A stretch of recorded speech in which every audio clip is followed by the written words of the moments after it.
Condannata questa mattina con rito abbreviato, quindi con lo sconto di un terzo della pena, la banda autrice del maxi furto a Palazzo Ducale del 3 gennaio scorso, con la refurtiva assicurata per oltre 8 milioni di dollari.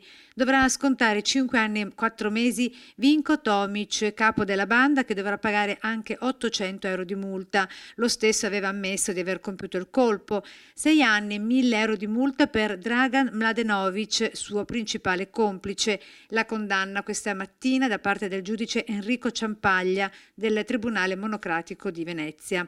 Nella requisitoria l'accusa, rappresentata dal PM Gasparini, aveva chiesto 3 anni e mezzo. E sempre il giudice Ciampaglia ha poi respinto il patteggiamento degli altri 3 imputati, Zelmir Gerbavec, Zvonko Gregic e Vladimir Durkin.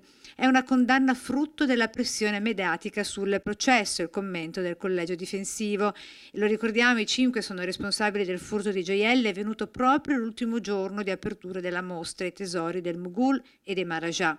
Furto preceduto da 2 tentativi relativi agli stessi gioielli avvenuti nei giorni precedenti, il 30 dicembre e il 2 gennaio. Di parere diverso la banda, che invece ha sempre sostenuto che le 2 incursioni a Palazzo Ducale fossero stati semplici sopralluoghi necessari in vista del colpo del 3 gennaio.